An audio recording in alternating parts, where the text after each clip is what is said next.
नमस्कार साथियों। मैं रवि वर्मा आप सभी का एपेक्स कैरियर मेकर में एक बार फिर से स्वागत करता हूं। आज एक सूचना है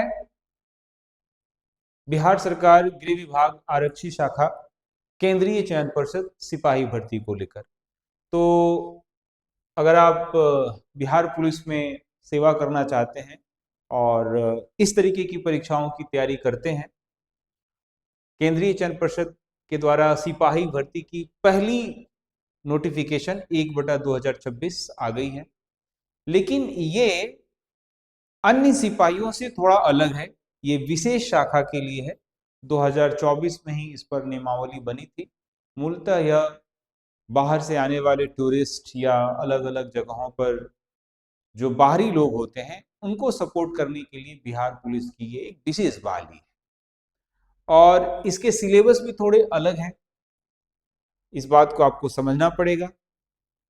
ऑनलाइन आवेदन पत्र भरने की जो प्रक्रिया है वो 6 फरवरी 2026 से शुरू हो गई है, 5 मार्च 2026 तक है।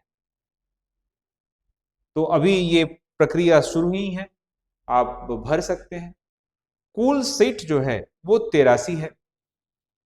कुल सीट 83 है, जिसमें अलग अलग वर्ग के लिए, गैर आरक्षित के लिए 34 है, ईडब्ल्यूएस के लिए 8 है, अनुसूचित जाति के लिए 13, अनुसूचित जनजाति के लिए 1, अत्यंत पिछड़ा वर्ग के लिए 15, पिछड़ा वर्ग के लिए 10 और फिर इसके अंतर्गत महिलाओं की जो 33% आरक्षण है उसके अंतर्गत ये सीटें।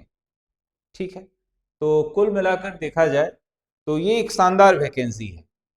और ये बाकी सिपाही से क्यों अलग है, इसके पाठ्यक्रम से आपको पता चलेगा। सामान्यतः आपको पता ही होगा सिपाही के लिए जो क्राइटेरिया है उसमें अगर आप इसके एस्पिरेंट पहले रहे होंगे तो, या अभी पहली दफा ही इस तरीके की वीडियो देख रहे हैं तो शारीरिक मापदंड जो है उसमें हाइट 165 सेंटीमीटर रहनी चाहिए पुरुषों के लिए। आपका सीना बिना फुलाए 81 सेंटीमीटर, फुलाकर 5 सेंटीमीटर का अंतर रहता है।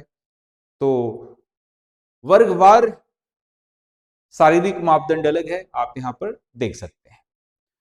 शैक्षणिक अर्हता की बात की जाए तो विशेष शाखा के लिए सिपाही की जो भर्ती है उसके लिए मिनिमम एजुकेशन क्वालिफिकेशन 10+2 रखा गया है। उम्र की सीमा मैट्रिक के अनुसार तय की जाएगी, जो 18 से 25 वर्ष के बीच में होगी। यदि आप मिनिमम 18 वर्ष का अटेन कर चुके हैं और 25 अटेन कर चुके हैं, 25 के बीच में है, तब आप ये वैकेंसी आपके लिए है।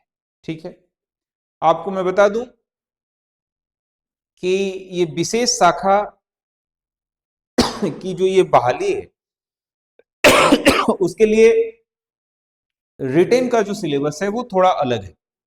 इसमें प्रथम चरण में लिखित परीक्षा होगा और अगर आवेदन ज्यादा हुए तो मल्टीपल शिफ्ट में ये परीक्षा होगी। ठीक है, लिखित परीक्षा में प्रथम प्रश्न 90 मिनट के समय में 100 प्रश्न पूछे जाएंगे जो 100 अंक का होगा। द्वितीय प्रश्न भी 90 मिनट में पूछा रहेगा, 100 प्रश्न इसमें भी पूछा जाएगा। निगेटिव मार्किंग के बारे में भी यहाँ पर 0.25 निगेटिव यानी 1/4 निगेटिव काटा जाएगा।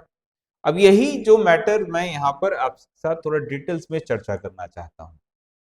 अब तक जो सिपाही की परीक्षा होती थी उसमें 100 क्वेश्चन पूछ लिए जाते थे और फिर उसके बाद से आपका जो मेन मेरिट जो था वो फिजिकल से बनता था। लेकिन यहाँ पर जो एग्जामिनेशन होगा वो बहुत महत्वपूर्ण होगा। यहाँ प्रथम पेपर जो 100 अंक का है जिसके लिए 90 मिनट समय दिया गया है, उसमें reasoning 50%, reasoning and analytical ability 150 अंक का हो 50 अंक का होगा और 30 अंक का अंग्रेजी और 20 अंक का हिंदी। ये पहले नहीं पूछा जाता था। आप सिपाही की नौकरी करना चाह रहे हैं लेकिन भागदौड़ नहीं करना चाहते तो ये बहुत अच्छा वैकेंसी आपके लिए है। ठीक है, दूसरा दूसरा पेपर जो होगा उसमें 50 अंक जीएस का होगा जिसमें करंट अफेयर्स शामिल होगा। जीएस का मतलब होता है जिसमें हिस्ट्री पूछा जाए, पॉलिटिकल साइंस पूछा जाए, ज्योग्राफी पूछा जाए, इकोनॉमिक्स पूछा जाए, जनरल साइंस पूछा जाए, है ना। ये सभी जो है जीएस का है और इसके साथ साथ ये करंट अफेयर्स, तो ये जीएस का है। ठीक है, जीएस का। और मैथ्स 30 अंक का होगा और बिहार स्पेशल अलग दिया हुआ है। सिलेबस बहुत स्टैंडर्ड है। पहली की जो परीक्षा हो रही थी उससे ये जो विशेष शाखा की जो परीक्षा है, जाहिर सी बात है थोड़ा मेरिट पर ज्यादा ध्यान दिया गया है ना। ये बात आपको समझना पड़ेगा। तो विशेष बहाली है ये। आप सिपाही की नौकरी करके थोड़ी कम भागदौड़ करना चाहते हैं तो ये बहाली आप ही के लिए। फिर उसके सेकेंड फेज में शारीरिक जांच एवं माप परीक्षा होगा। ठीक है, शारीरिक जांच और माप परीक्षा की न्यूनतम निर्धारित मापदंड मानदंड में कोई छूट अनुमान्य नहीं है। ठीक है, और उसके बाद से तृतीय चरण जो होगा वो दस्तावेज सत्यापन होगा। कुल मिलाकर देखा जाए तो ये वैकेंसी बहुत शानदार होने वाली है।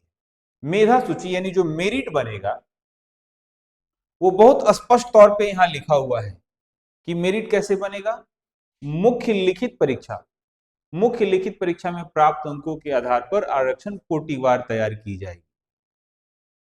सिंपल सा है, आप फिजिकल स्टैंडर्ड आप अटेन करते हैं और रिटेन टेस्ट में जितना अच्छा नंबर लाते हैं वही आपके लिए मेरिट बनाएगा। तो मुख्य लिखित परीक्षा में प्राप्त आरक्षण कोटिवार तैयार की जाएगी। इसी को लेकर एपेक्स कैरियर मेकर आपके लिए एक विशेष प्रयास करने जा रहा है। इसकी जो बहाली आई है, अभी तो ये शुरू ही हुआ है, मार्च 5 तक ये लास्ट डेट है। ठीक है, तो एपेक्स कैरियर मेकर आपके लिए न्यूनतम उम्र की सीमा यहाँ पर 1/8/2026 है, अधिकतम भी यही है, तो देख लीजिएगा 1/8/2026 को आप 18 से 25 के बीच में होने चाहिए। ठीक है, आपको मैं बता दूं कि एपेक्स कैरियर मेकर चाहे पेपर 1 या पेपर 2, इसके लिए एक विशेष प्रयास करेगा। आपकी रिटेन की पूरी जिम्मेवारी मेरी, रिटेन के लिए पूरी जिम्मेवारी मेरी है। आप ऑनलाइन जुड़ना चाहते हैं इंक्वायरी कीजिए, ऑफलाइन जुड़ना चाहते हैं तो भी इंक्वायरी कीजिए। पटना में रहते हैं तो ऑफलाइन कीजिए, पटना के बाहर हैं तो ऑनलाइन लीजिए।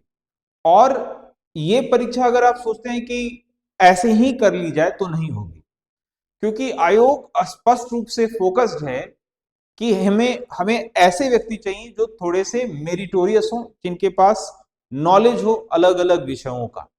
तभी वो क्या क्या लिया, पेपर 1 और 2 के मिलाकर देखा जाए, math, reasoning, Hindi, English, GK, GS, है ना, math, reasoning, Hindi, English, GK, GS, इन सभी चीजों को मिला दिया।